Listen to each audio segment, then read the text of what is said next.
Richard Milhouse Nixon was born on January 9, 1913, in Yorba Linda, California.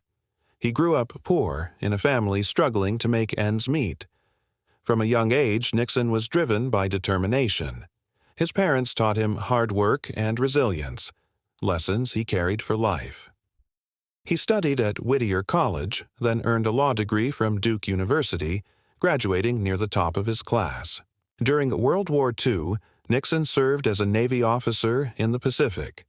His discipline and leadership earned him respect from his peers. After the war, Nixon entered politics and quickly rose through the ranks.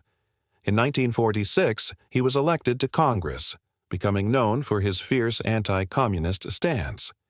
He gained national fame for investigating Alger Hiss, a government official accused of being a Soviet spy. Nixon became a hero to conservatives. By 1950, he was elected to the U.S. Senate, and just 2 years later, Dwight D. Eisenhower chose him as his running mate. At age 39, Nixon became one of the youngest vice presidents in American history. He served loyally through the 1950s, traveling the world on diplomatic missions. His 1959 kitchen debate with Soviet Premier Nikita Khrushchev showcased his sharp intellect and Cold War confidence. But Nixon's path wasn't always smooth. In 1960, he lost the presidential election to John F. Kennedy, one of the closest races in U.S. history. 2 years later, he lost again, this time for California governor, and famously told reporters, "You won't have Nixon to kick around anymore." Yet Nixon didn't quit.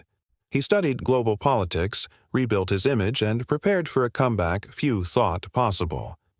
In 1968, as America faced turmoil over Vietnam and civil unrest, Nixon returned, promising law and order and a path to peace. He won the presidency, taking office in 1969. Nixon's first term focused on ending U.S. involvement in Vietnam and restoring stability. He introduced the policy of Vietnamization, withdrawing American troops while training South Vietnamese forces to defend themselves. At home, Nixon founded the Environmental Protection Agency, EPA, and advanced civil rights and desegregation policies, surprising many.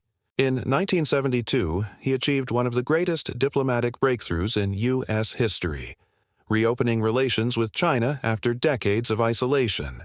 That same year, he won re-election by a landslide. But behind the scenes, trouble was brewing at the Watergate Hotel. A break-in at the Democratic National Committee headquarters led to an investigation, and whispers of a cover-up reaching the Oval Office. Over the next 2 years, the Watergate scandal consumed his presidency.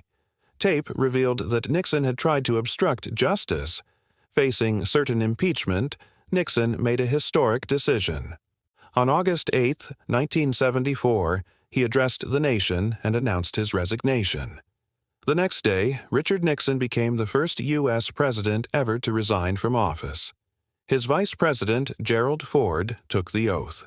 Ford later pardoned Nixon, saying it was time for the nation to heal, a move that sparked debate but allowed Nixon to live out his years in peace. In his later life, Nixon focused on foreign policy and writing, offering advice to presidents and rebuilding his reputation. He died on April 22, 1994, at age 81, leaving behind a legacy of both brilliance and betrayal, a man who reached the peak of power, then fell from it. Nixon's story is one of ambition, complexity, and contradiction, a reminder that even the most powerful leaders are still human. From triumph to tragedy, Richard Nixon remains one of the most studied and misunderstood figures in American history. If you found this information valuable, please go ahead and subscribe, like, and share. Thank you for watching. Be sure to check out the other interesting tales of the rest of the presidents.